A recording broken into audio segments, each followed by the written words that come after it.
Hey guys, it's Micah and we are back with day 4. Yeah! In this video, I'm going to be looking at step sequences on the push in more detail. Here you've got your drum rack.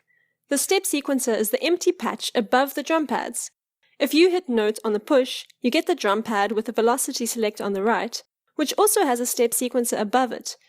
Pushing note again gives you 64 pad mode, which is like your usual 16 pad mode, but it shows up to 64 pads at once instead of only 16 pads that you scroll through.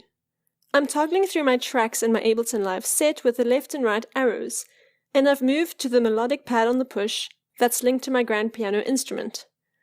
To access the step sequencer on a pitched instrument, just push the note button on your push.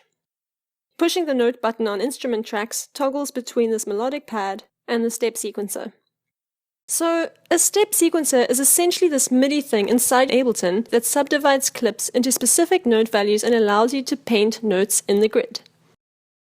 Depending on the note value selector on the right of your push, you set the so-called step sequencer resolution to different grids.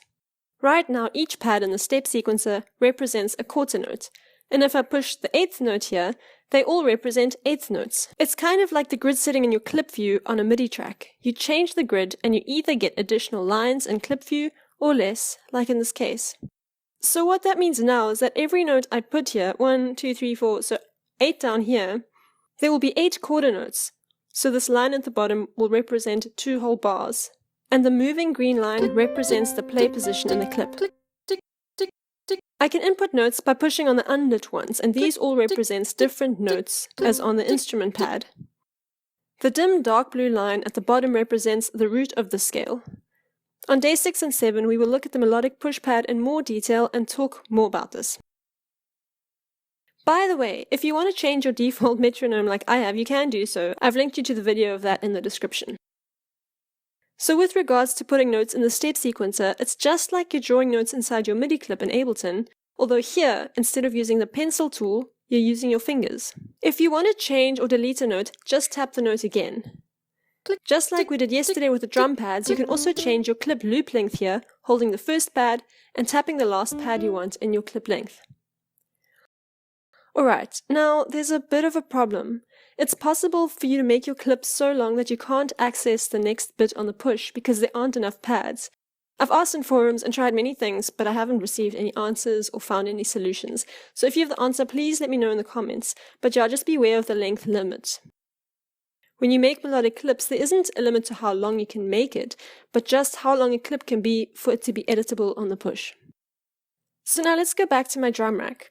I don't need to push note mode to access my step sequencer because it's already there with each of these drum racks.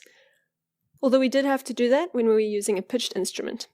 Here, touch the pad you want to paint with, then tap the position you want that note to be in your step sequencer. Here there are all 16th notes. And if I make the resolution 8th notes, it halves the distance to duration ratio in the step sequencer. Changing it from 16th notes to 32nd notes would double it because you need to fit more notes in.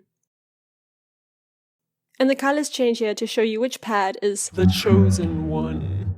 So to make sure you understand the beat counting and all of this, you check the step sequencer resolution, each pad represents a note of that length, and you can edit these various notes by clicking on the clip positions and on the various pads you're trying to edit.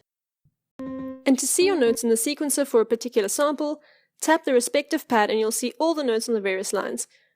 So now let's recap on the pad colors. In terms of these clip indicators, the green one is the currently playing clip. If this clip is yellow, it means that the page is visible in the step sequencer section, but it's not currently playing.